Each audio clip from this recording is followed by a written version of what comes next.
Well, hello everyone and welcome back to the Summit 3 presented by Gigabyte. We are in the European qualifier. It's phase number 2 and it's an 8-team double elimination bracket. We just witnessed a nice, amazing matchup between NIP and Cloud9, but we're not done today. Now we have a matchup, Alliance versus Navi. El Clasico, as you will. Definitely different teams though, Purge. Yeah, there's a lot of roster swaps. For example, 3 different players actually on Alliance, and at least from their glory days of winning TI. And Navi is only sitting with 2 currently. It's the same brand, but slightly different makeups. But you know, similar-ish teams. Yeah, so. if you gave me this casting matchup, what, a year ago, yeah. I've been wetting myself with excitement.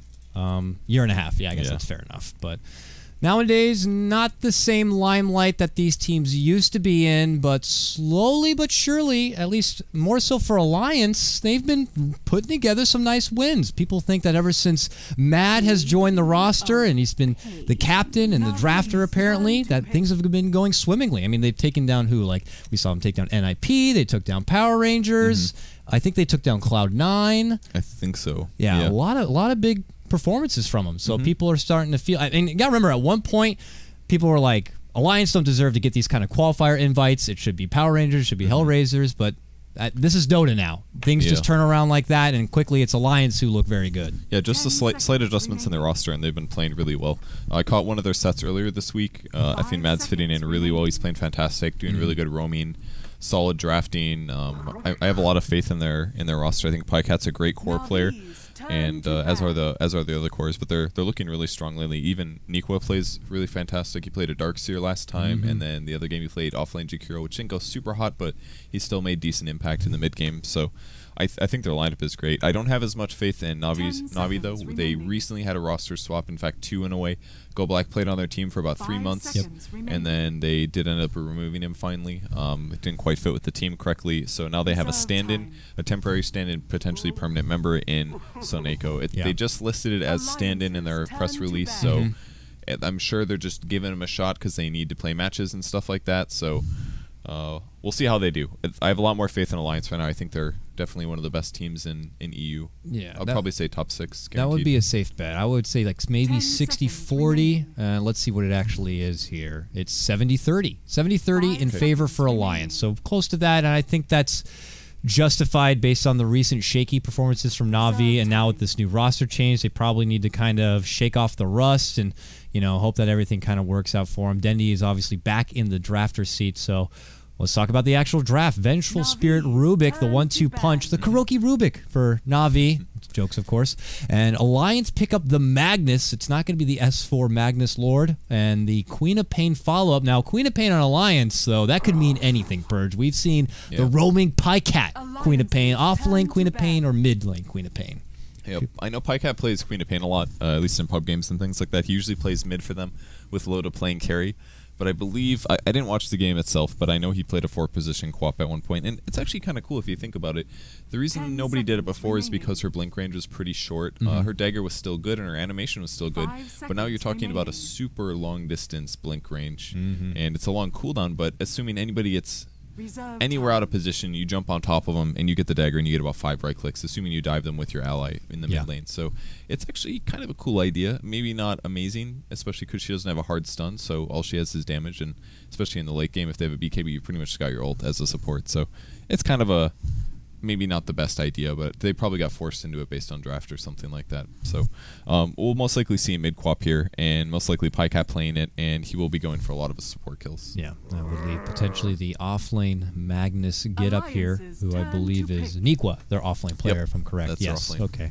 Been a little bit, like I said in the previous series, since I've done my European share of Dota games, but definitely excited to be back. These games have been powerhouses. I know there's been a lot of server and disconnect hiccups this week. I can assure everyone that we do have strong rules in play, and we are not going to be tolerating too long of pause times. We have a set limit. The teams are definitely aware of it, and if we have to play on, so be it. So with that said, though, moving forward, Juggernaut now going to be picked up here for Alliance. This is, of course, after they had banned out some of these big powerhouse hitters. Wisp is gone, Troll, Shadow Fiend, and then the Axe there at the end. Navi, we didn't talk much about the bans. They got rid of Chen. A lot of support attack here. They got rid of Skywrath Mage and Treant Protector, which has been re-submerging as a prime support candidate. But They'd already grabbed that. Yeah, a lot of teams were picking it earlier this week, but I feel like it's peaking off a little bit in terms of usefulness. They don't do like a farming tree and then transition to a support. It's more like a support tree and eventually get eggs by farming a lot. And it works okay, but if your opponents have a storm or they have heroes that can jump pretty easily, it's pretty easy to kill him while he's farming. You can delay the eggs, and then once he does get eggs, teams have been doing a really good job of shutting down the trees in the jungle. They've been getting an early gem, take the trees out, and you end up spending way too much time as a tree dropping down the scouting trees, and it's hard to get all the camps block or scouted out. That way you can farm fast when you ulti. So it's kind of good, but I don't think it's super strong right now. It's just teams are getting better against playing against it. But regardless, we won't see it this game. Yeah, and it kind of can change up your draft. Once someone picks up something like a tree, you might need to consider building around that, and that's when you don't want to be in that kind of position. A third pick Doom. We don't see that very often, and I guess this could be just a direct take back on someone like a Queen of Pain, like a Magnus, who could be shut down pretty weak. Yeah, I mean, anyone gets hit by a Doom, then they're rendered into like a... But Juggernaut as well, because he definitely does want to Omni Slash. Yeah. And it prevents Healing Ward, you can't spin it off. It's a good counter for all the heroes that Alliance is playing in this round. But I fear for his laning stage. Doom has been notoriously known to kind of have a hard time in the early get-go of the game. I mean, unless it's like a direct jungle and he's uncontested. But in his off-lane get-up, it's been hard times for your Doom. Is this an off-lane Magnus then, I guess? The Magnus? Well, more likely to be the off-lane hero. It could be a Jug as well, but then their cores are neither of them have super carry potential. Quap is more of a semi-carry. Yeah. Off-lane Doom is possible. They could do a safe lane, you never know. Maybe a safe lane into a fast blink and they get some gank rotations in. Their supports have pretty good anti-mobility with swap and lift and stuff like that, so I think they could definitely combo Doom with a kill on a lot of these heroes. Well, if it is going to be, for whatever reason, an off-lane Doom, and Alliance anticipate that, they still have these last two spots reserved for their supports who are most likely to zone back the off-laner and take control early, and they got a good one. They got a real good one. I mean, Navi targeted a lot of supports, getting rid of the Chen Tree and Skywrath, but they left... pesky little lion there. Double CC, double lockdown, get him a blink. Doesn't matter if you got a BKB or not. He'll be right in your face. He's been squeaking through quite a few times to later drafts lately. There was, around DAC, who was one of the first picks. Him and Venge both, but lately he doesn't always make it, and people don't ban him either. See, the Sky ban is slightly confusing to me over the line, but the Sky does provide better lane harass. He can zone off laners a little better. Line's going to set up kills better, transition better into team fighting in the late. But maybe the Skywraths to prevent whoever they pick up here. I mean, you got heroes like Storm Spirit, which are still there and could have trouble against the Silence. I mean, and they pick up the Doom. So someone like Storm Spirit seems to dance out to me like, oh, we already got the Doom on our side. We're getting rid of some of the Silence here. It's going to be a Morphling grab. So we don't see that a whole lot. Havost Morphling, potentially. Yeah, Sky would have been really good against Morphling. Prevents him from at least starting to morph. You can prevent him from waveforming or replicating out. So now they're going to have to rely on either RP or the Lion Chain disables to make sure Morphling dies. Another option is mana drain him, actually. But in the late game, he has so much mana based on all of his plus stats that draining him really isn't what you want to aim for. It's all about disables then. It's good when he has a lot of armor to work with. Doom could be that utility Doom. Provide that later on with your AC and stuff. Alliance, do we go back a bit and pick up the support Elder Titan just to take it back to your morph? I mean, that used to be all the rage, and Elder Titan quickly fell off the wayside damn fast, but you now get to see this Morphling get picked up here, and Alliance with their 5th pick could look to take it back at him. Morph's okay versus Juggernaut. I mean, you can waveform out of the Omni Slash. If you get Omni Slash, you can also ulti out of it, go somewhere else that you have set up, for example. He does good physical damage, he has pretty good mobility, but the hero is a little snowbally. It helps to get some kills in lane, and if you can do that, you can transition really well into the mid-game. So, I think the draft looks okay from Navi, but it just looks a little scarier on Alliance for me right now. A lot of good team fight stuff, a lot of good gank stuff. They're all about team fights. Yeah. I don't see Navi losing a team fight here, or I mean Alliance losing a team fight here. They've got Doom, but there's like 3 super good teamfight heroes on Alliance, mainly Magnus and the Enigma, and even then their supports have good stuns and stuff, so I'd like the drafting out of Alliance here. There's a lot of teamfight disruption, there's a lot of nasty stuff that Navi has to deal with. The one thing I worry, though, they're going a bit greedy with the second Enigma, but this is an Enigma into a Rubik and into a Vengeful Spirit. That's a really good point. I mean, BKB or not, Venge could just save out the swap, and this is going to be a hard time for Enigma to get a good prime black hole off. I mean, given that the range of the swap early on is pretty low, but you get the right angle, and then there's just nothing he can do about it, and then you're handing over potentially a black hole and not getting one off yourself. And Rubik is like, oh, I got a Magnus, I got a Queen of Pain, Lion. This is a Rubik like wet dream right here. This is the Rubik. This is like, he's like, beautiful, beautiful. Every hero on the enemy team has good spells to steal. Queen of Pain Blink is fantastic. Maybe not Shockwave, but you can steal RP, you can steal Black Hole. All of Lion's abilities are good with the exception of his Mana Drain, and if you can steal Omni Slash, you're also in a good spot. So alright, not much carry potential out of Navi. They're aiming to own the early game. It's going to be a mid Lina, Dendi playing that, so it will be an offlane Doom and Core. It's an offlane Morphling. Okay. Yeah. That is one solution against the teamfight heavy heroes on Alliance. They're going for the support-ish offlane.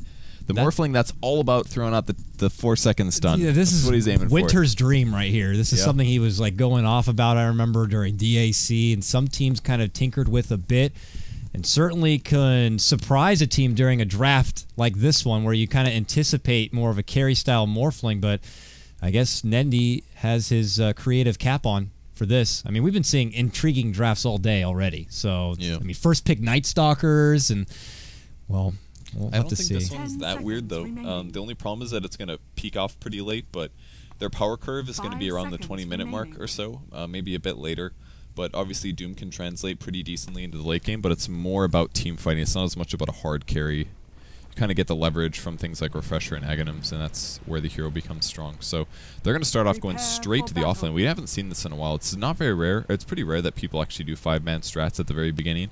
But they will have a Rubik lift to follow up on the Venge stun, and Dendi will also have a stun, plus waveform. So they've got a pretty good level 1 team, and compared to the Radiant team, their level 1 is not very good. It's Blade Fairy, Lion, Magus. That's not too bad, but Enigma's useless level 1, and their offlane hero Quap is maybe not the best. He's already warded, by the way. Really fast ward, blinked up to the top lane to place it. And it looks like he's playing offlane Quap with a little bit of help from Enigma. So going to be an interesting game. Nikwa playing mid this game on Magnus. Yeah, both teams really changing it up a bit as far as laning setup goes. So your theory crafting kind of goes out the window because you don't really know where they're looking to make an audible call or a double audible call once they scout out and get the intel as far as what the other team's going to be laning it. Yeah. And they are moving as 5 to get that benefit, and they're really taking it to Mad here. They're trying to get those early wards down, prevent the camps from spawning it on out. And now they're just going to move as this conga line unit back on through. The wards have been put down. Our job is done there. Mad, though, eyeballing the offlane setup, does have a couple of sentry wards. Actually drops him on the ground, pings him out, hands him over to the courier here. So they're definitely changing things up. And Pycat, who's eyeballing this top rune here, is trying to keep someone like Vanscore back. But all right, so the rune's going to be grabbed up there from Nikwa in the top lane. And bottom, it will be snagged up from Dendi on his Lina. And this is going to be the start. Game number 1 here, a best-of-3 matchup, the Classico between Alliance and Navi. For the side of Navi on your dire side, we got Dendi, who's going to be playing your Lina in the mid lane. Vanscore nearby on his Rubik. So Nico, their newest stand-in to fill in the shoes of Goblak. Top lane, we got Havos playing your Doom, and that will leave the peculiar off-lane Morphling in the hands of DK Phobos. Should be very interesting. Definitely need to zone this guy. It's important that he doesn't get that many levels because the most important distinction for him is level 7. So he's got to be a bit careful here. His base damage at level 1 is also terrible, and he has to go waveform, so he's going to have a tough time getting CS here. Look at this. Vanscore is parked waiting for a courier to come down this mid lane. It's going to be a while because that courier was delivering those sentry wards to bottom and then has to come all the way back, but he is just going to park himself here, it looks like, while he can to see when that courier comes and try to take him down. We'll see how long he wants to wait it on out. Dendi really up in the face here. Nikwa dishes out an early light strike array and just some pokes here to keep him down. Still no courier on the move yet. Still Vanscore will wait. So he'll just kind of stand out there for now. But they got to know that this Rubik is missing somewhere in the world. Yeah, sometimes you forget, though. You just don't quite look at the map. Maybe stacking camps for somebody, for Morphling, or might Morphling going a little low. Yeah. The dewarding or the blocking that they actually did in the jungle doesn't really accomplish that much. Enigma spends most of his time between the first 2 camps, so the sentry might hurt as he shifts right now because his 2 camps are gone, but it's not going to do much. We did see a ping about where the Rubik is, so we'll see if the courier is careful. It's got a salve on it as well, so this could hurt Nikwa pretty bad if it doesn't. Here it's going straight. This is dangerous. All right, here's gonna. I think. Ooh, okay. Diverted. Nice. So your Rubik not going to have the opportunity. He had firmly planted himself there for the full 2 minutes to wait out for, it looks like, the rune to pop up, which he'll be there front of the line for, but not going to get that luxurious courier snipe. And Ake will also be able to bully out this bottom one on his Lion. And we'll pull it back in away. So back to the lane setup we go from both sides. No early aggression quite yet. And yeah, I'm just very curious to keep an eye on Phobos. I mean, he's going to get easily bullied back here from Loda, really taking advantage of this solo offlane Morphling and really what he can contribute to the lane early on. Because he doesn't have a way to like pull the Creepolibrium back to the tower like a clockwork. He can't go to the jungle when the lane doesn't go out so well. He's just stuck here trying to get to like level 3, level 4. And then maybe he goes on the move early on. Well, the value from the hero comes as soon as he hits 7 and he has a soul ring. Then he can basically cast his stun all the time. He's going to be in trouble though. The Hex comes, the stun as well. It probably won't die. Oh, that was a really short waveform, but he's going to be okay. Salve is used. He's fine. He's kind of annoying. That's cool, I guess. He gets a uber stat level with his 1 point in Morph. Gives him 3 agility and 3 strength. Boom. What value, right? Super value. And the nice thing is going for him is he has that waveform. Just in case trouble does come his way, he can find a way out. But he can dodge spells. He can do a lot of good stuff with it. Plop in the offlane is trading hits with the Venge. This is pretty cool offlane here in a lot of ways. So you can trade very efficiently here. And if he gets in trouble, we can always blink unless he gets lifted. Telekinesis. Oh, he gets lifted. Oh, he might die here. It's going to be very close. Oh, the Fade Bolt connects, Man, but it's close. not enough. I think Vansquare actually needed to attack there once. I thought that was greedy though, but it was very, very close. Very close. Good attempt. Well, Pycat will He's be able back to in actually. He's like ready to fight. He's like, I know you don't got that telekinesis now. There's a quick Shadow Strike for you and some right clicks. He's going to be able to securely be close enough to this wave to farm it on up. But Havost on the Doom in this lane, who's already got quickly 1,200 gold. I just don't see Havost on the farming Dune a whole lot, not very often. So I'm curious to see as he goes right for the power treads, if he'll follow suit and grab up the Midas thereafter. And what kind of buildup he's going to go for. More utility base, get a quick Ags, and then the Blink Dagger, Well, he's already gone a little non-standard here by grabbing treads. Most Dooms do go Tranquils, but they don't always farm in the safe lane, so that's a little different than what we normally see. Yeah. Blink is almost guaranteed going to be his first item. Maybe he'll even grab a bottle as well, who knows. But Blink into another item, maybe BKB. Oh, dank gank by Dank. Oh! A dank gank. A very dank gank. Coming out from Dendi there. Ake turns back for the spike, doesn't connect, and Lina with that attack range is just so ridiculous, and he's able to sneak in there and get the kill, and this was all from the magical haste rune. Does magic again. It really gets a lot of kills, man. Hastes are so good. One of the best runes in the early game. Don't only last 30 seconds. Most runes last more like 45, but Haste was like so good, they're like, okay, this is too long. We need to limit. That's why S4 always loves to get it. Yeah. Well, Chops and Continual Punishment comes out here onto your Phobos Morphling. He's able to just kind of work with what he's got. Still level 3.5 here, but Loda is 27 and 17. He's also putting in the work, getting those denies together to really take it back to this Morphling. As he has his phase boots online and ready. Your top CS, of course, though, belongs to Havos here in the top. They're making another go into Pycat, Telekinesis, and there's that ridiculously long blink. Gets her right next to the tower. And she'll have to do the long walk back as she is out of regen at this point. But is level 5, so you compare a level 5 offlane Queen of Pain to a Morphling who's not even level 4 yet. And he's got way more farm, too. He's got 12 CS versus the Morphling's 3, so that's a bottle on Queen of Pain, and she has boots and a bit of stats, so as soon as she hits 6, she could actually roam around pretty successfully. She doesn't have many Scream of Pain levels, but if she gets her ultimate, got a bit of pure damage, especially against a hero like Lina. It's pretty easy to dodge the Light Strike, or at least it's a challenge sometimes to land it. So throw in Pycat in the mid lane. Yeah, that's exactly where he's going. To the mid lane here. Needs a dagger into a skewer RP. Here's the blink. Screamer right away. The slow. Now Dendy's got to be careful. Good stun. Ulti as well. He might actually get an equal. It's close. He's going to skewer away using bottle. Stun on Pycat. Now they might be able to get him. Nope. The scream is just enough. And he's going to be just fine because he's got bottle to heal on back up. So nice gank there by Pycat. Really good to start that off. Nice that he had a bottle as well. A bit of extra regen that he could profit from. And quick thinking by Dendy as well. He's like, the hero I have to worry about now is RP. Yeah. So drop the stun, throw out the ulti, and almost gets the kill. For Magnus, didn't have to commit any sort of early skewer. He needed that skewer at the end to get away. Was only one auto attack from death at that point. Couldn't quite sidestep the Light Strike array, but it still works out to their benefit. A successful gank there. Brings Dendy down. And so Nico will take up the bit of solo farm in the meantime, and now we'll walk back. Morphling goes with the Tranquils for the shoot choice here. Totally normal.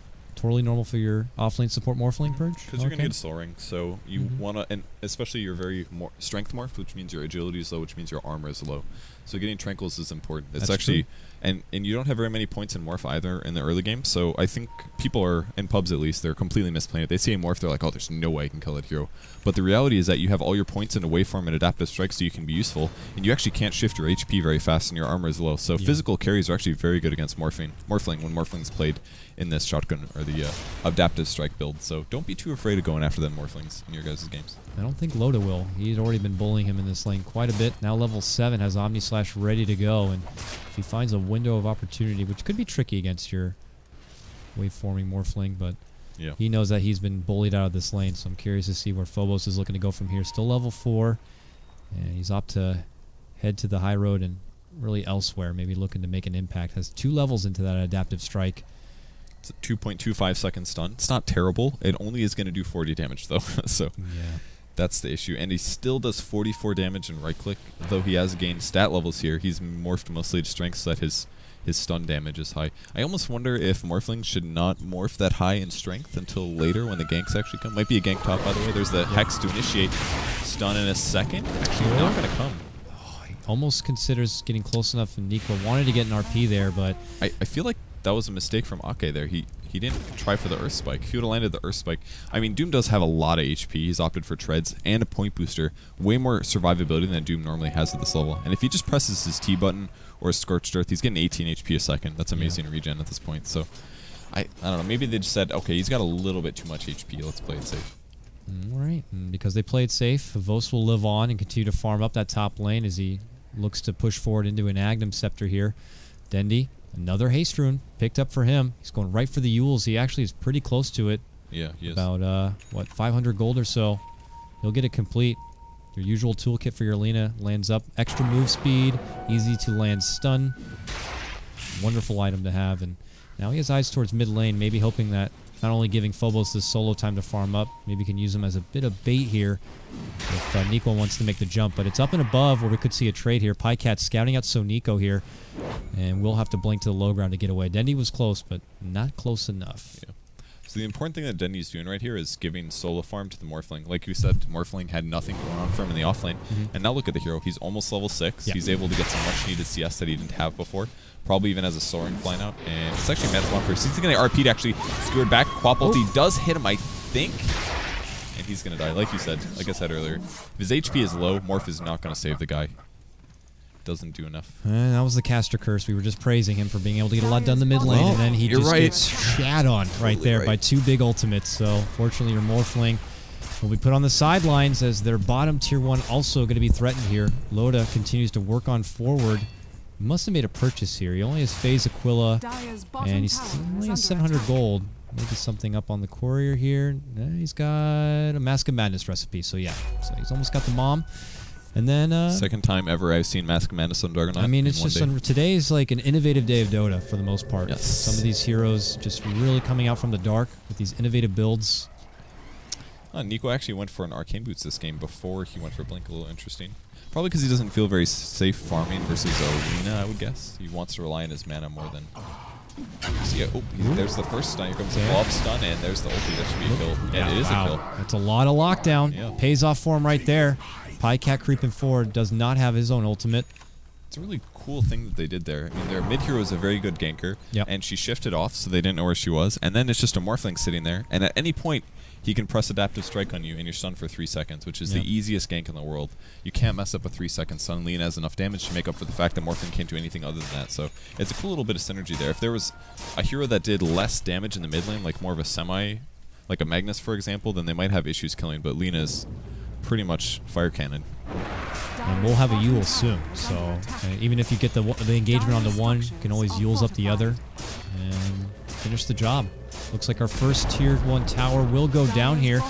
We really haven't been paying a lot of attention to Mad. He's been silently farming away on his Enigma. He is level 10 now. That's what Midas does, Midas. Unbelievable. Yeah. Can't sleep on him.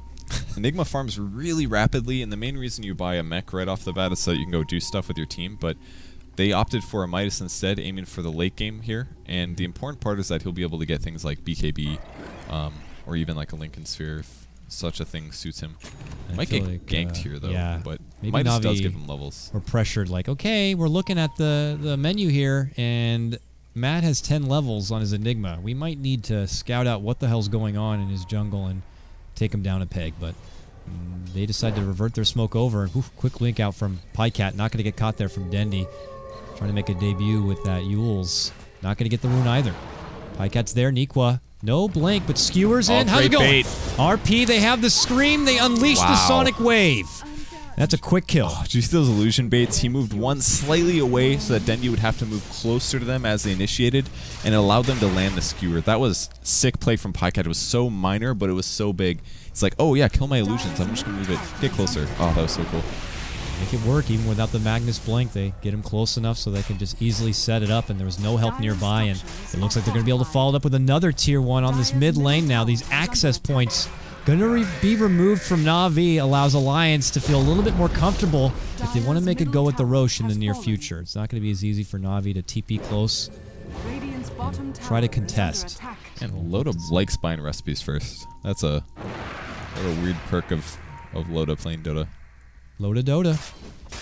Just for the 600 some odd recipe. It doesn't matter, honestly. It really doesn't. Right for the straight 10 agility, I guess. Yeah, he's probably not gonna carry just the Blade of Alacrity anyways. He needs a TP slot, and he likes Stout Shield apparently. So I think it's fine. It's just a fun quip. Mad is close to trouble. Oh, they're gonna scout him out right here. So Nico, they pop. They see him. Yules, easy stun. They got telekinesis. I don't see any way that he'll get away with this. Yeah, that's just destruction right there. They finally figure out where the hell this cheeky Enigma has been, and they get him. That's a really big kill, too, for Dendy, because that puts him over to 11, and he didn't use his ultimate, so his mana's still really high, and he can get another kill now. Just has to wait 3 seconds for the ults. And he's in a position where I assume the raiding team can't see him. They actually don't see him here. They'll find the creep wave first, so no problem for him. But he was hoping that one hero would just happen to walk up and he could score another kill. Not the case, though. Yep. Looks like Pycat is going to be going for a 4-staff on your Queen of Pain. Already with the staff and the Ring of Regen here. Any sort of significance to that? Not an item you usually see on your Queen of Pain, but this isn't also the usual position of the Queen of Pain. It's really good here, I think. If somebody gets Adaptive Strike while they're running, you can force them to keep them safer. Hopefully they're turned the right way. If somebody gets doomed, you can push them into safety as well. Especially if your opponents have stuns and things like that. It's basically just not an expensive item. It's only 2,000 gold. Quap can farm it really easily, and it'll transition. It'll be relevant for the entire game. It's not bad. She's got enough damage as she is. Spending 2,000 gold would be like half an egg. So what does that give you? Just some HP. It's really not that great. It's better to grab the inexpensive item on the hero that's slightly underfarmed due to being an off lane, and it'll transition better. Uh-oh, look who's coming in from behind. Havos is like, I'm ready to use this Doom, and unleashes it on the Pycat. Well, Phobos locks Loda in place. So Havos is able to pin Pycat in a corner and try to finish him off. Good swap back. Prevents Loda from getting away. They might get a 2-for here. Long magic missile stun. Loda is in trouble, and he does go down. Brilliant KS comes in from Vanscore there with the Fade Bolt. But yeah, a 2-for-0. Havos is too good to doom people when he doesn't have an eggs. He's like, you know, I'm not going to use my skill until I've got this 4,000 gold item farmed. It's really fast, and it's going to be relevant for the whole game. Yeah. Does pure damage now. It continues to tick if he's standing close to his opponents. So as long as he gets the cast off, he's got to kill. And the only reason that worked is because they're a really good position at nighttime. So he was able to cast before they were spotted. So really nicely done there by Navi. And they should be able to pressure this tower. I don't know if they'll kill it though. Nico's got a blink dagger. Yep. There's the RP catches too. He's going to be able to steal that. Oh, we got it. Stolen RP. Nikwa can't skewer anyone back. He's in trouble. Gets healed up from Mad. Mad's got a black hole, but he can't get it down. He gets stunned. Pesky adaptive strike from Phobos. Keeps him back, but does RP even do damage? What the? It's like, it does 50. It's terrible. Like, man, it sucks to be a Rubik this early when you steal RP, because you're like, oh, he wanted to RP so bad, but he had to walk. He's like, well, I guess I'll just walk in and RP one guy for 50 damage. Yeah, and you're like, maybe if your team can definitely follow up and get a lot of kills, it's a worthy sacrifice to have to get that close for the setup, but not that opportunity's not there. Plus, they see Enigma, and they're like, well, I could end up RPing and getting everyone close just for a black hole. And you have to wait on the side in case the black hole does come out. You can make better use of that even, so. Yeah. Vanscore didn't need to use it there. He was hoping that the team would collapse into him, but in reality they backed up. They saw that it was stolen, and he only got effing mad, so not too unexpected. Effing Mad's now finished his mech, so the Midas is more or less paid off. He's gonna have the item. Oh, combo on the bottom lane. Oh, Laguna, they get it. Just enough with a few extra right clicks there at the end. Dendy finishes off Nikwa there. Quickly gets away. That fast little Luna. Not going to be troubled. Mask of Madness was on cooldown there as he TP'd in, so he was unable to really close the gap there. If he had Mask of Madness, might have been able to get that kill, but not able to respond with that. Nikwa having a bit of a rough game. 1-2 deaths now. Not terrible, but certainly would like to have more CS than he currently has. Might have been spoiled by the Fata showing earlier, but Fata's a good player, man. That guy is really good. Yes. But the setup potential's still there. The Wombo combo is ridiculous from the side of Alliance. Yeah. If the stars do align, big jump in RP, bring back into a black hole, and my god. Well, they're going to be ganking soon. The Dust was purchased and dropped onto Hvost. Hvost has a Blink Dagger now, so now his Egg's ulti is guaranteed, more or less. And we're talking a lot of pure damage, but a smoke from the Radiant team as well. They're going straight into Roche. Yep. A little sneaky there, but nobody's showing on the maps. This is going to be pretty obvious, perhaps. And Navi's going straight for it like they know what's happening. Yeah, they're nearby. They don't see anyone from Alliance on the map who they are also smoked. So Nika's going to walk forward, get the wave out, and that's going to reveal it. But it goes in. There's the Doom. Immediate Doom onto Loda. Can they get the team set up? Blink back RP. Does catch Dendy in the 2. Big finger. Oh, black hole. Does finish off the rescue right into the middle of that hole. And they get it done. 3 go down. 4 here if they can get a Vost. Oh, he's trying to run. Pycat on his tail. Can't blink yet. Now he's Shockwave. So low. Oh, there they go. Juggernaut just died, by the way. Can you believe that? Was that the Doom? He's way down here? He was still doomed. Eggs actually pays off there. He gets a kill. They get 1 for 4. It could have been better, but that black hole is just so big from Enigma. His positioning in the Roche pit was really good there. I think also Hvost got bashed like 8 times in a row because he was actually in the jungle. He was in the pit for a very long time, and that was on top of Midnight Pulse. So that just went a little unlucky for Navi there. But the main thing was that I think Mad just had a huge black hole catching 2 heroes. Big heal as they continue to pressure. Tier 2 will go down. Yeah, Pycat's in trouble. Going to be lifted up, but Vance Core could be turned on here. So Nico moves forward. They get Pycat down. Navi coming back to life here. Want to put up a strong showing to make Alliance pay for what they have done. So Nico barely able to escape. The Eidolon still chase him. He's going to get earned up rather, and he'll be just fine. But Navi do find a way to take down 2 of Alliance there. Man, I wish you said urined up there. That would have been so good. Urined all over the place on himself. Whoa. What? So Nico's going to be fine. And Roche is still up because Loda went down. They didn't really have the... well, they can actually kill this pretty fast. Right-click potential. Yeah, Medallion Wave. Dendy's right-click. Right-click. It's really fast. So. She's going for Shadow Blade, too. We've been seeing this a lot more from Queen of Pains and mid lane Lena's. Lets you initiate, basically. You're like... You don't necessarily have to get a kill with it, but the attack speed's okay, the damage is okay, and you just look for kills. You move through the jungle once in a while, or when you're crossing through ward areas, and you can get places where you know your opponents probably don't have vision, and you can farm them fairly safely, and you can potentially snowball from it, and that's the item. It's kind of like an expensive Midas is how it's being played right now. It just allows a lot of heroes that normally can't get kills to get kills. And it's a little bit safer than something like a Blink Dagger. You can scout out your opponent before you initiate. You can get vision of them, things like that.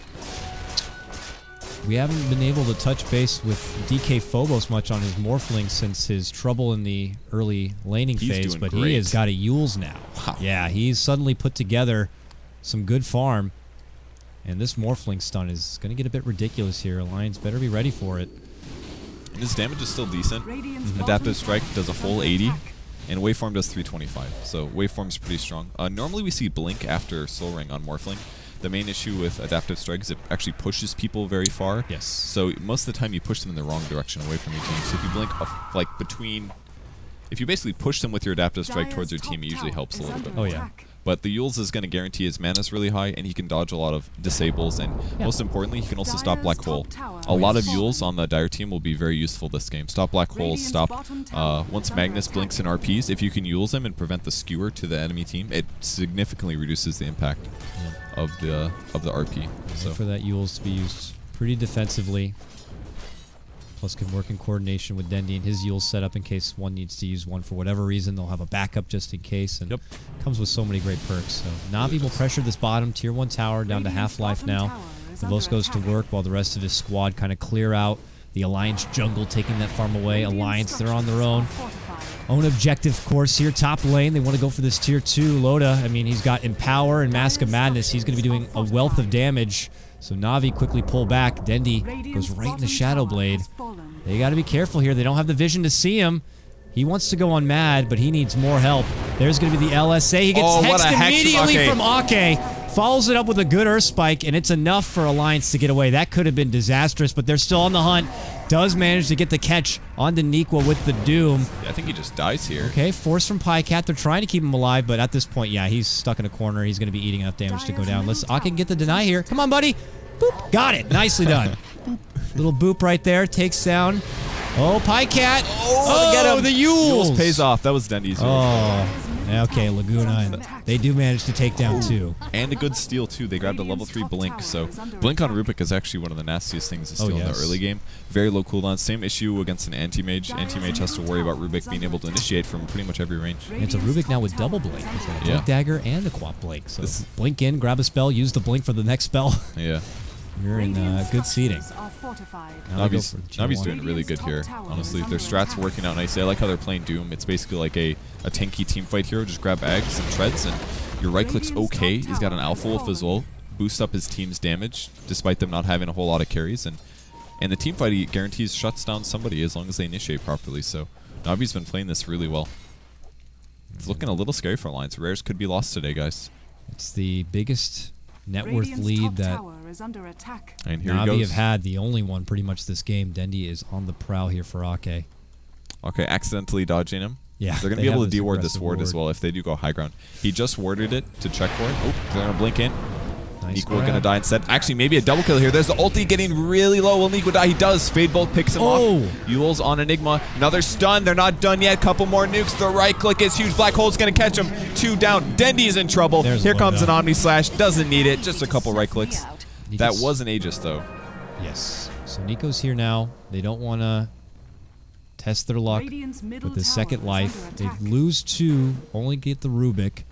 But Navi continuing to pressure Alliance while they feel like they have the upper hand here. He just doomed somebody? He did. He did. What did he's he got do? a healing ward, though, so he's actually safe for once. Nope. Good force staff. Helps. Not enough, man. They just keep pushing him on away, and they get him. Does not matter.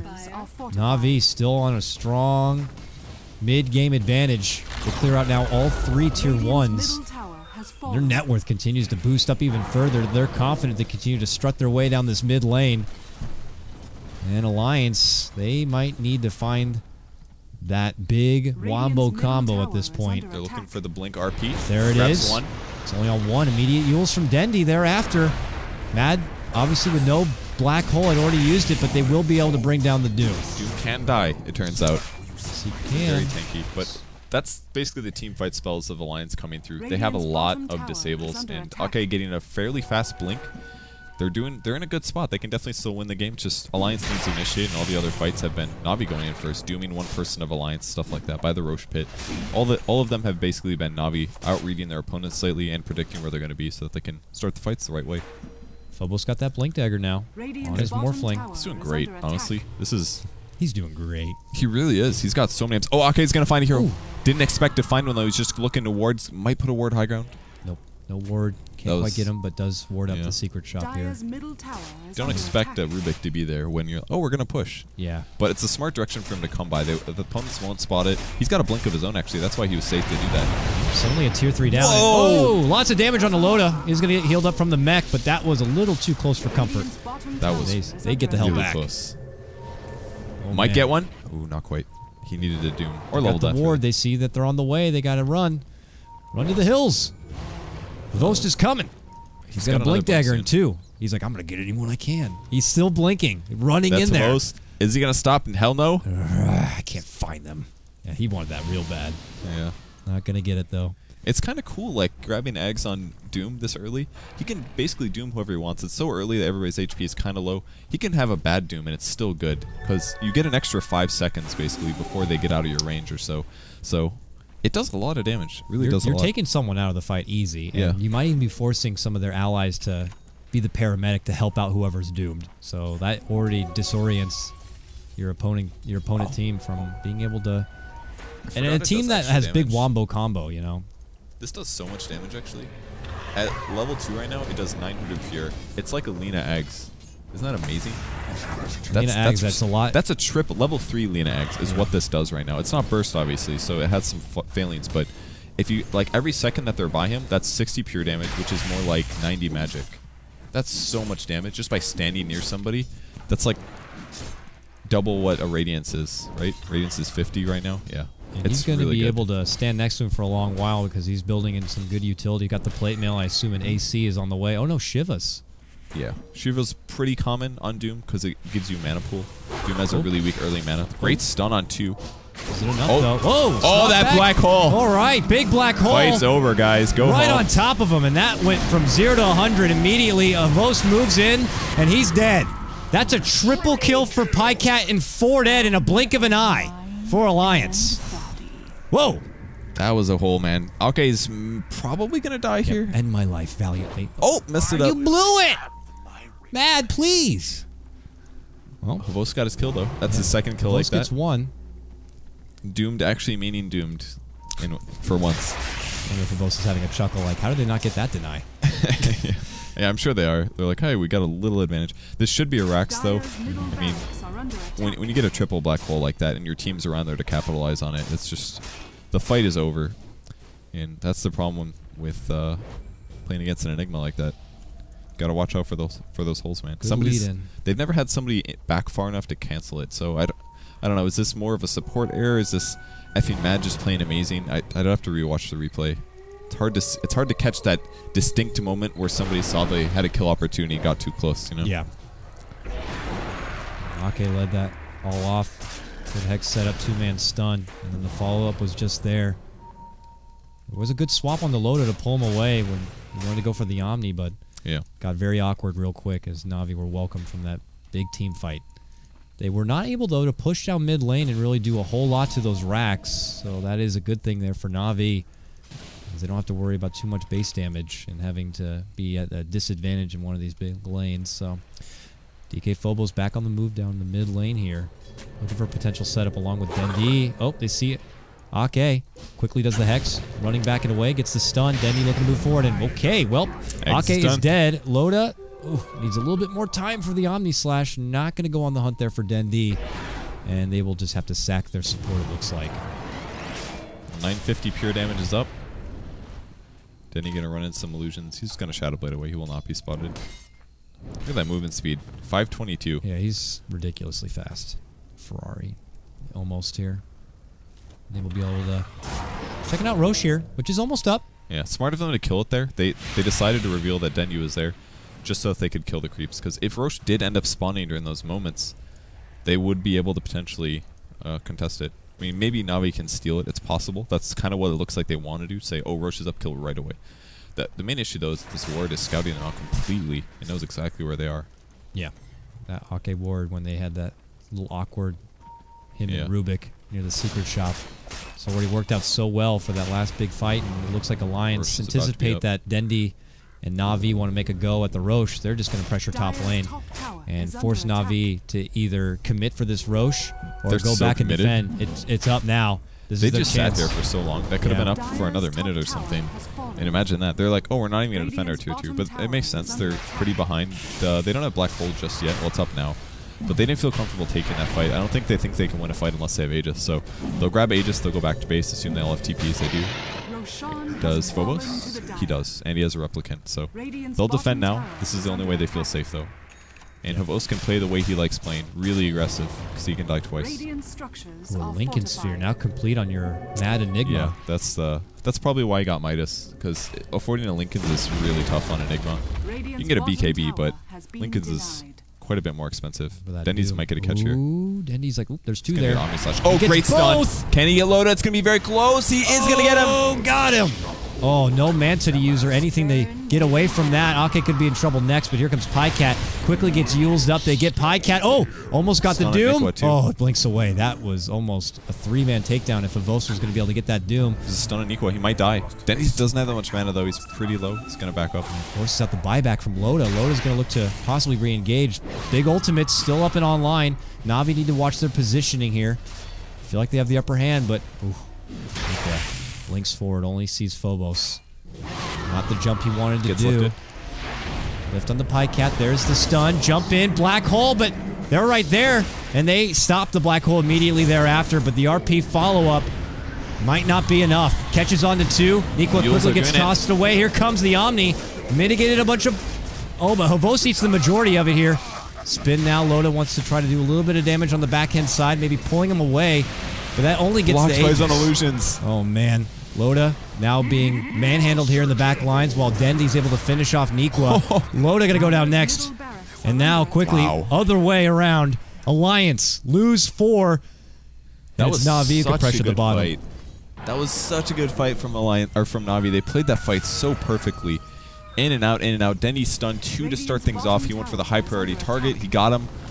Really well done. And then they played around the black hole perfectly. They had 2 people sitting out. The Yules broke the Lincolns, and then the stun from the bench was able to clean it up. It's just really great play out of them, and that's going to guarantee a Rax here.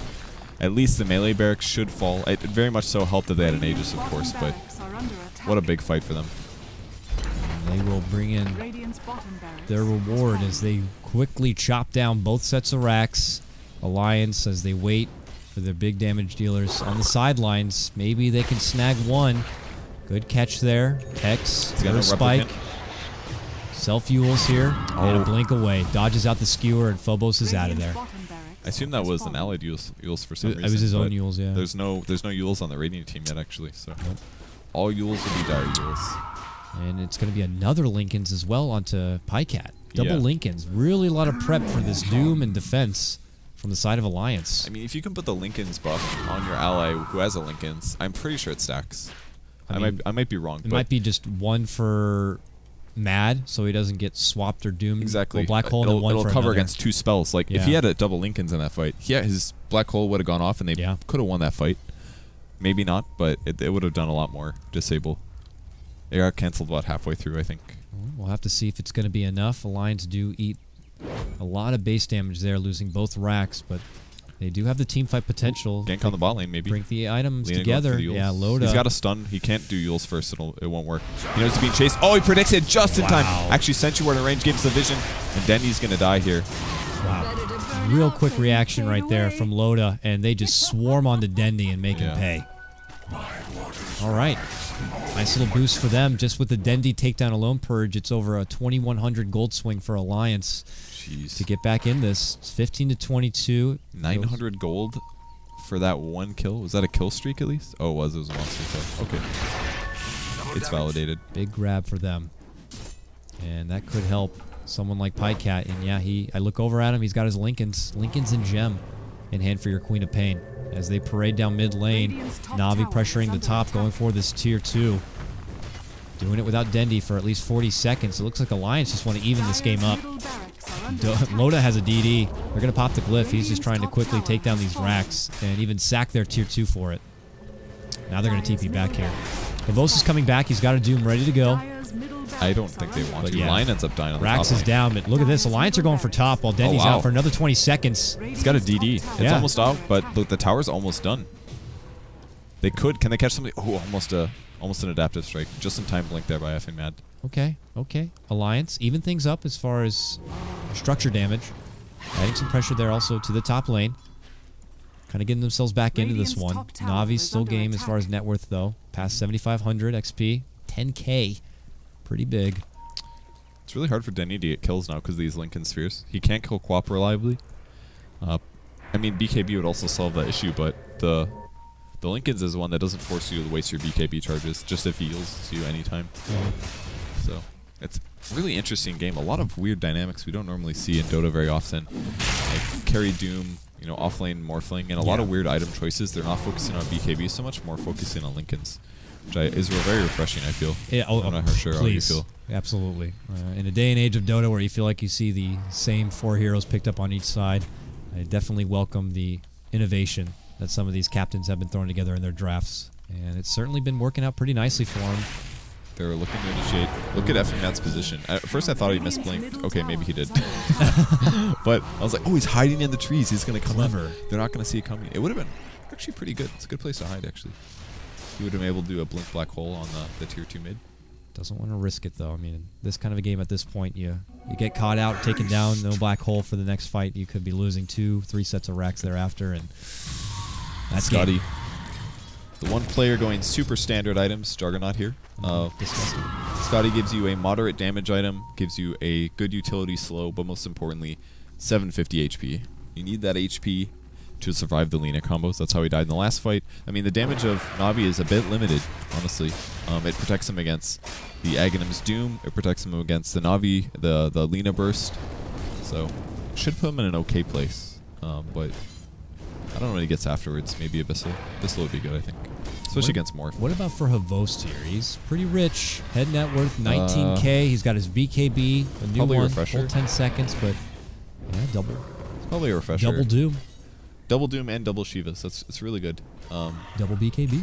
Double BKB. Very quickly a 5-second BKB, which is a 10-second BKB with refresher. But I think, yeah, refresher is going to be the item here. He's got plenty of mana. Using Doom is not that expensive. Being able to slow your opponents twice is great because a lot of them do blink things. And most importantly, his opponents just have so many good ultimates that shutting them down would be great. But again, Linken's stops Doom. They got to deal with that. Yeah, got to be ready for it. That's the tough part. He's going to have to do level Death Doom, refresh level Death Doom kind of a thing. Or if Alliance is super sick, they'll drop Linken's on whoever gets caught. It looks like Morphling first, or he got a little scared. They see him, jump on him. Vanscore's on the low ground here. Get the telekinesis off, but with that emphatic Sonic Wave coming out from Pycat, they just take down Phobos with relative ease, and we'll be able to pressure this tier 2 tower. So. Good grab for that. Phobos, by the way, he had finished out an Blade. So shotgun Morphling, even at the start he had. Is this kind of him trying to segue into being a core late gamer? This is such an interesting item pickup. Does he go agility and try to kill people? Yeah. Does he stay on strength and use it to save people from Omni Slash? I guess he's staying on strength, but I guess he doesn't have that many agility items, so his E-Blade combo wouldn't be very strong. I guess he saves it because he had a Ghost Scepter anyways. He's just going to use it that way he can Ghost Scepter whoever gets Omni Slash is his goal. But he could translate to a hard carry. You could. If he wants to. You know, same way like your support Wraith Kings and stuff like that. These heroes have high ceilings. It's not bad as well, especially if you look at his team comp. It's a Doom carry, who's more of a semi-carry. It's a Lina mid, who's more of a peeking off. She doesn't translate super well late game because her armor is still a bit low. So I would like to see him maybe build agility items at this point, because it's not like he needs anything else for utility, unless he gets a sheep stick or something. Like, that's really the only thing, or a refresher maybe. That'd be kind of wasted. It'd be super wasted. What do you do with stunned? I mean, it's a 10-second cooldown. Why refresh it, you know? A chase? Oh, he's looking for a Doom. He wanted a guaranteed kill on the line. It wouldn't have been guaranteed. He's got Tranquil Boots anyways. Tranquil's really good against Doom. Mech is on Mad. Yeah. Might have been able to walk away from it.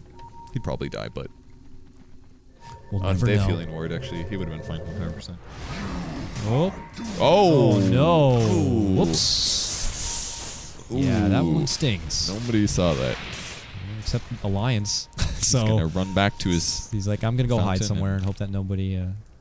He actually does go BKB, which is probably a lot safer than the refresher. Oh man, all these trees are gonna look. But so do you weird. see something like that in your Alliance? And you're like, well, let's fight. Let's go. Doom's down. Or do you think it's just like, nice. Now maybe Navi will have to slow their roll, not having Doom, and create more time for us to farm up? I think Alliance is fine delaying the game, honestly. They have Midases on Enigma. I mean, they can only get more items. They have better cores than Navi does as well. And look at this. Navi's like, haha, you think we're not going to fight, but I'm actually just... We just smoked. We're ready to party. The Doom was a bait. They're checking Roche is the thing. This is actually kind of a cool mind game because they know the Alliance isn't expecting them to go aggressive. So if they just smoke into Roche and Roche happens to be there, they could actually steal it. Oh, yeah. And I don't think Alliance would have expected that because they're like, oh, they're definitely hiding their base. Well, now we're seeing Alliance that are in the area. They would have eventually looks like moved in. But they saw the illusion. Yeah. A lot of Alliance missing from the map. They know something is fishy. Uh-oh, a flank play. Jump in, Havost. Oh! Cancels out the Linken's. Mad. Still locked in the corner. There is a nice RP. Yeah, catches Dendy. Dendy's still locked. Oh, he stole it. Vanscore stole it. RP. Gets it on the 2, but they can't follow it up with any damage here. Loda starts going to work on Vanscore while they are able to finish off Ake. Quick buyback from Mad to come right back into the fight, but he's got a long way to walk. 10 seconds. 10 seconds for Doom as he's right-clicking Loda. He does absolutely no damage to Loda. But yeah, Pycat dancing with him. They're all kiting Havost here. He's got Doom now. Oh, well done there. Pycat just put it on Loda just at the same time. That was insane timing, but might actually still live. Force staff working out. Denny pretty low, gets killed. Maybe no, he's gonna use running away. 10 seconds till Shadow Blade. That's here. He's got Black Hole. He jumps in and uses it. Catches the 2, and they blow up Havost. They want Phobos next here and should be able to get him. This would be 4 men taken down. from Navi with only Dendy as the lone survivor, already back in the base and healing up. But this pesky Morphling is sure hard to take down as they keep chasing him about, moving forward. Long shadow strike. There's Mad. They get the Yules. Waveform Blink. Blink over the side and waveform. Man, what a pesky support. Slash offlaner.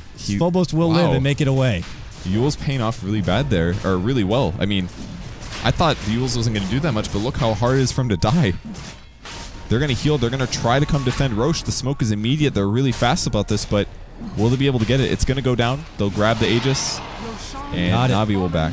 They got it. They're looking to scout out, but the smoke, as they move through them, they get the Yules now. On the Nikwa, there's the stun. Shiva's Laguna, he's dead. Now Dendy with the rest of his BKB. He's on a chase. Oh, quick swap back on the Loda. Loda now going to get locked face first as he gets hit with the magic missile. Stunned in place. Adaptive strike. He's not going anywhere. That's going to cost him his Aegis. Mad nearby. They find him. They make the jump, pop his Lincolns, and now they'll stun and take him down. RP Thereafter, almost. Oh, not quite enough time. Yules up in the air for Magnus. Charge forward. Has RP. There's a lot of Navi here on the low ground. He needs to get in there and drop it. They're all together. There it is. Big jump RP. We can get it. They got to be able to clean out all of Navi here if Alliance want to survive. Very weak and wounded. Loda now. Oh, lifted up. Tossed back. Vanscore gonna get chopped down. Double kill for Loda. As they jump back up and above, looking to clear out again. It's Alliance coming out on top with, again, only Phobos surviving. Can they get him, though? Adaptive strike. I think he's going to die this time. Buyback from Rubik, even. Yeah, this time they should be able to get him. Yules in 4. He goes down. Holy moly, a long-winded fight. Ends up very profitable there for Alliance. They're so close to... These fights are absolutely knife's edge. A couple buybacks on Navi now. 2 buybacks that'll guarantee they don't lose 2 racks instead. That's why Vanscore bought back so he could stop the top push, but... Vanscore was sitting, hiding for a long time, waiting for the RP, but when the RP finally came out, I think there was too many units there. You couldn't click. He ends up stealing Blade Fury again. If he was able to get RP there, they definitely could have turned that fight. But Jug just did a bit too much damage. The carries ended up all dying. Doom's going to be up soon. In the base. But not soon enough. Yeah, 30 seconds for him. Dendy not looking to use the buyback. Has 20 more seconds before he even comes back. And the damage is done. They take out the top set of racks, and Alliance are going to head on out. Big fight for them. Now Navi, potentially their backs against the wall, their base, very handicapped. They're going to have to find a way to get a big fight or something to run this back, because Roche was just done. They're not going to have the benefit of getting that extra life to try to make it work. This is going to be tricky. Very tricky right now for Navi. And they were at 1.10k ahead. And here we are, Purge. Back square even as far as net worth and XP goes. And with the double racks down like that and their draft not really giving them that much push advantage, I think this really suits Alliance big time. So even if the gold graph is equal, Navi's going to have a tough time, especially because Alliance also has really good teamfight heroes. Black Holes, RPs, Lion, even Quap is useful here. He's got a Sheep now, 11, 5, and 10. Great game from Pycat. So he's very survivable with the Force and the Lincolns and does pretty good damage. So I think they're happy with their spot right now. They just have to defend, win another team fight, and the game ends, more or less. Or they force buybacks. Really crazy stuff. This is just their first matchup, a best of 3. Phase 2 of the Summit 3 Europe. Double elimination bracket, but these teams clearly really going hard to try to take it and stay in the upper bracket. Here we go, Alliance coming up pretty victorious there. It looks like Nikwa's going to be pushing towards a refresher orb as he has his Perseverance together. Okay, already got all his mobility, so he's back on ward duty. Sheepstick here for Queen of Pain. I'm not sure if he had that for the last engagement or not, but it is on hand now. Yeah, I think he... I actually did see a Hex last fight, but it might have been from line. Yeah, and then Mad... He's got a BKB, full 10-second BKB at near 50 minutes into the game is a nice little value touch. So the only thing that can stop his Black Hole now, while he's BKB'd, is either Swap or Doom. That's it. Yeah. Or, you know, RP or Black Hole. Or Stolen RP or Black Hole, yeah. Pretty much all of Alliance's abilities. Omni Slash would also do it. So a lot of pressure here on Vanscore. I mean, you almost wonder, like, and this is what I was thinking about during the draft, but I never got to bring up is... You know those games where, like, you see them get the Doom? This was back when Doom was, like, huge, and you would first pick first-ban Doom, and some teams were like, well, maybe if we just give them a lot of targets to Doom, then it's going to be hard. Maybe they just give Enigma a whole lot of stuff to steal, that he's going to be so flabbergasted that he just doesn't know what to do. I mean, in those kind of engagements, it's just such a hot mess. You don't even know who to appropriately click, who's used what. And that's where you really test your limits as far as Rubik play goes. All right, they push out the bot lane. Just sitting 5 together makes sense. Just got to cover. Oh, never mind. They split off. You know, they could definitely peel 2 off here. Queen of Pain and Magnus can definitely get a kill somewhere. And Power especially makes Quap actually right-click pretty hard. She has decent agility gain, 2.0. Yeah. With treads on top of that, she does decent right-click damage. If you want to really build her in the right-click, do you go for something like a Desolator next? That or MKB, yeah. Yeah. I think Deso is pretty good this game. There's not any agility carries, so unlikely for there to be evasion. Deso by far, did I say Deso or Daedalus? Did you say Deso? I said Desolator. I think Deso's not bad here because the Morphling has pretty low armor, but I think Daedalus is better. Okay. I might be wrong though. Deso might be okay because Jug does do a lot of right click. Preference really. If that's the case, Probably here. better to get the big item because you're in the late game. You don't want to invest in like a 4K gold item when you could buy a 5.61. That does almost the same thing. Or you could be envy and not spend any of your wealth of gold. You could save it. Yeah, you could save it. You know, for maybe the next game. I wish. Loda, 2,300 gold for him. Now going down the road of picking up his Abyssal Blade. Continues to chop it on home. Has plenty of inventory to work with here. Not near critical mass yet for your Jug. As it looks like Alliance are starting to lead in this bottom lane bit by bit. They want to keep the pressure away from the Roche Pit for when it does potentially spawn. Plus, this is the final platform here for Alliance to take this game. The last set of racks for Navi. And now they look to scout it out. Oh, what a beautiful rune to be by the Roche Pit. Oh, and they find a random bottle. That's actually Pycat's bottle. Okay, so I'll bottle up this DD. Thanks, everyone. I'll drop the quelling, and Loda's going to be very happy about that. They could have stolen that. That would have been 600 gold swing, man. Maybe that's what's going to change the game. The litter that's left in the Roche Pit paying off right now for Alliance. There's a refresher on Doom now. Yeah. Doesn't have buyback, though. Not out for this one. Better hope he can get the best of it here. Dendi as well going for a refresher. He's got an Oblivion Staff here. That means he can kill somebody that has 1900 HP. Just basically anybody. Okay, here though, Ake is nearby. They're going to go. They are thinking about it. Jumping on the Phobos. This is a big, burly target to take down, though. And they look for the next one. Forced out Havosa and his BKB. Pycat's going to lose his Lincoln Sphere. This might be an awkward engagement for Alliance, but the swap back as they get Nikwa, and they will be able to bring him down. One Doom going to be used. Refresher now for Havosa as he gets the second one ready. Pops his second BKB. Going on a chase here as they're going for Mad. Oh, he's in trouble. And yeah, he is doomed up. And he will go down. And they still have their cooldowns as well because of the refresher up, so looks like the Radiant team's going to go split push. Pycat immediately in position for that. Smart play by him. Oh, we got a Black Hole steal. Oh, Black Hole in hand for Vanscore. Oh, wow. He must not have casted Black Hole during that entire period of... When did he cast Black Hole? Did he cast Black Hole there? I didn't think... Maybe it was canceled He must have whiffed immediately. one. Yeah, he must have, like, cast... It was 40 seconds ago. I guess that's it was where the fight so was. quick. Like, I don't even know how Vanscore got it because I couldn't even see it. He probably tried to steal the Black Hole, or he probably tried to cast Black Hole and then cancel it and messed up and casted it. And then as they chased, he stole it last second because there's no way that he wasn't doomed there because he was sitting there agsed. So he definitely canceled it. He messed up the Black Hole and gave Vanscore. So that's huge for this fight. Yeah. There's 2 buybacks. Chase now comes as well. Vanscore's retreating. They don't even want to try to swing In this. the base, though, Loda starting to chop away at the tier 4s. They could catch him here. Yeah, they're got trying to to chase force with the Shadow pressure. Blade. Navi. They see him. Nice Hex. Dendi. Omni Slash. Oh, they whiffed the Black Hole. Vanscore completely no! Drops the ward, and there goes the Sonic Wave. Dendi's going to be forced to buy back here. And Loda. Oh, man. Forced out. Here comes Havos. There's the Doom. Goes on forward. He is weak and wounded here. He will go down. But he wants to see if he can take Vanscore with him. Come here, you. If I'm going, you're doomed as well. Gets the chop. Got him. Loda gets the takedown there. Killing spree before he ultimately will be doomed. And now Pycat earned up. Oh, wow. Big jump forward for Havos. He gets a nice double kill there. And now it's Navi looking to take it to the side of Alliance.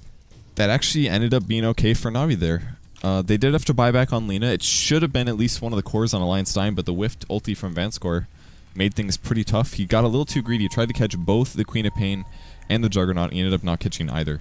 So, probably should have just committed, but if he didn't Black Hole both, he was going to get hexed. So, that was probably why he went for both there. Just ended up missing it, and it cost Dendi a buyback, and they still ended up cleaning up the fight, so it was okay. Good for Navi is that Roche is up and ready to play. And they're in pretty good position to take it here as Dendy and company head into the pit and begin their dance with them. Ghost will not have any doom, at least for another 30 seconds. But yeah, it looks like Alliance are not in any sort of position to contest or even think about it. So they'll wait it out for Loda to come back. He won't need to use his buyback. Still has 3,400 gold saved up. By the time a fight is to break out, Mad will have his black hole ready. Nico didn't even get to use his RP in that last fight. And you gotta remember, Purge, that started as an Alliance gank attempt, or at least a pickoff attempt in that mid lane. They made the jump onto DK Phobos and his Morphling, but it was just kind of like not the best target. And then they tried to make a move over to Havost, and things got a little too chaotic for him at that point. It was a really weird initiation, definitely. Yeah. Everybody popped BKB, and they all wanted to disable each other, but they couldn't cast any disables, so they just stood around, and then we got a wasted black hole, and then it was the chase was on at that point. And here's Navi looking to press their current advantage as it goes Doom right back hits. their way. Doom hits so hard right now. Yeah. With Venjor, look at this. He's hitting. It looks like he has carry items, so he doesn't have any carry items. And he has the Alpha Wolf, so if he crits, he crits for about 800. He's essentially 7 slotted right now with the pack leader's aura. It's pretty much, the item is essentially a Daedalus, is what it gives. Pretty close. Do not underestimate the right click of Havost here, as he will circle out from the outside. Navi trying to be the sharks in water here, out the front door of the Alliance base. Still trying to see if they can break high ground, but it's not going to be easy. Definitely without an Aegis or something, because that team fight is still there for Alliance, as they are just in a very reserved position, way behind. Going high ground. They creep forward here. They have the replicate even for Havost to try to kind of inch it in. Oh, okay, force force into Hex. Ake, big stun. Only catches Havost there. Not enough. All right, that's a kill. Oh, there's a Doom. Ake's dead. Maybe. Tranquil Boots, Mac. They can heal him up with the ward and everything. He'll head back. Tier 3 does go down. Ake, yeah, he's going to be fine. Heads himself right back inside. They did that really well, actually. I didn't like necessarily Pycat's choice for initiation there. It was really fancy and it worked, but he wasted a force and a hex to do that, and it could have been just Ake going in first. But at least effing Mad dropped the Midnight Pulse down. If he didn't, they probably would have been able to take the barracks, but there was way too much damage going on Doom, and they had to back up. I thought at first it was actually Ake's force and Hex, but no, it was Pycat just yeah. styling. He honestly styled there, but I don't think that was the right time to use Scythe. It was a cheeky play. Good workout, but not enough potential. They only lose their tier 3 though. Navi just kind of take the farm on their way out here. And how are we looking at for Roche? A lot of these games, oh, it was just done. Yeah. These games all starting to blend together. But Dendy has Aegis still. Yeah. By the way. So he'll hold it. Navi feel like they can control the tempo, but they are still down 2 sets of racks. And they have yet to get... Oh, no, they do have the one here. This is when I really know we've had a lot of long Dota matches already. With all these big comebacks and double racks takedowns and base races that's been happening in this recent meta, but Alliance still have the upper hand as far as base construction goes, and they'll step back out. Well, they'll have to stall as best they can. Navi will just kind of keep their waves and try to push them back towards the riverfront, and then maybe look to make another go into the Alliance base while they still do have that Aegis on hand. And cheese for Phobos. Oh, that's really good. On a Morphling especially. Yeah. The hero's really tanky. Not the best armor again, but the cheese will help. Really good items on the Venge as well. He's so stacked. He's got Force, Vlad's, Ghost Scepter, Medallion, and an Urn. He doesn't have TP, but the amount of support that he gives his team is amazing here. 5 armor and even the damage bonus. It's a 15% damage bonus, and at this stage in the game, that's really good. It's like 25 damage to every hero around you, especially at least your cores. So, and that's lifesteal on Doom as well. So Doom is kind of like 7.5 slotted now. Yeah. He's actually doing okay damage. It's not amazing. His attack speed isn't the best, but the main point is he should be. He's actually now with the, oh, he's got Boots of Travel, okay. I was like, he should be here. Dendy trying to scout inside the base with the Shadow Blade. Pycat's the closest, but not close enough for any sort of quick pick. And Alliance quickly eliminate the creep wave. And they will back. They're not going to try split pushing. I mean, there is a big wave here. Somebody from the Dire team is maybe going to have to go back. Eidolons are dead. Range barracks taking some hits. Navi's got or Dendy's. Oh, he's got Aegis. He'll be okay. All right, there's the damage coming out from Dendy as he begins to poke here. It's the range racks. Good reaction Get as much time. damage as he can, but okay. Gets popped out right there. Sentry will be dropped, so we can't shuttle it in. There's Phobos. Gets warm welcome from a Hex and the stun follow-up. Oh, man, Ake gets shot from the Adaptive and the Laguna, and he is dead instantly. Out for a minute, no buyback. And Nikwa, they still wait. BKB had already been popped from Mad. There's the jump in. It only catches Dendy. Oh, great Adaptive. The Adaptive prevents the skewer from Nikwa, and now he is locked in place for what feels like forever. Can't get forced up to the high ground. Will be in trouble here. Very low. Meanwhile, Loda gonna get doomed up. Nikwa's still alive. And Loda, merry-go-round. The swap was actually too long. Trying to draw Navi away. He's going to make it out alive. Oh, he even BKB'd for that. He wanted to BKB so that the Midnight Pulse maybe didn't. I don't know why he BKB'd. Maybe he thought Midnight Pulse wouldn't do damage, but it does pure now. And it goes through BKB, I think. Pycat gets the sheep, but there's the force. He's got Invis in 2 seconds. Loda making a move on to Dendy. Oh, great man. Gets him down. Wave flies through. Now they're going to go for Havost. Even doomed up. Loda don't care. Moves on in. My right click works, and that's what matters. Gets the kill. Chops him down. He's dead from this, I think. He will die. He will die. Oh, well, where's my team? Where's my deny? If you're going to die, get near a deny person. Pycat is not paying attention. Pycat actually went AFK. He's like, all right, guys, bathroom. Oh, man. Well, he bought back anyways, but, you know, again, that's like the 4th kill that Doom has gotten from range. Yeah, the swap actually messed things up. I thought it was... I think they might have been able to kill him otherwise. That could be Venge feeding right now. Pycat going for some Nico here, and because he's already so far and close to Navi territory, Dendy buys back. Good swap save for himself. Gets Vantage. Pycat, though, he's doing this all by his lonesome now against 3. He's going to BKB and blink himself out of there. That's the worst feeling as a support in the late game is when you get back, you're like, okay, game is reset a little bit, I have some time to push a wave, and you go somewhere and somebody's already there prepared for you, and they jump on you and they kill you, and you're like, oh god, I just threw the game. No, that's really, really scary. The game's still very close here. We could see Navi win it, but Doom dead for 50 seconds. DK Phobos in trouble. He's low, looking for the black hole. Maybe great Hex from somebody. Whoa! Rubik annihilated. Laguna again on the Ake. As he goes down, a 1-for-1, at least in this engagement, still without Doom. Navi trying to make the best of it here. Dendy gonna get forced out and taken care of. Pycat with the double. And Loda just starts chopping away at the throne. Havost will not be there to help out. And this looks like game 1 for Alliance in a very long-winded fight. Another hour-long matchup. That is all it takes. Alliance get the win. Really nicely played by both teams. Just a couple crazy fights that ended up with more teamfight wins in the end for Alliance there. I feel like Alliance should have won this game earlier, but they had a little bit of execution errors, mostly because Navi took so many really good fights. So kudos to Navi for taking a lot of good fights, but Alliance eventually ends up taking the win. I think the drafts were good on both. I think the style that Havost played here with Doom was good. It just they couldn't quite close it out. Maybe needed a bit better sieging heroes. The counter siege that Alliance had was great. Enigma, Magnus, Quap line. They have tons of nukes. They can clear creep waves. They can keep them away from buildings, and they just couldn't quite get the Durax fast enough. So great game 1, but we're not done yet. It's a best of 3 going into game number 2, which is about to come up. It's going to be Alliance with the 1-game advantage. Can they close that out 2-0, or will Navi be able to bounce back and take it to a game 3? That's going to be coming up in a hot second. I'm KotLGuy. That's Purge. Stick around for more Dota action.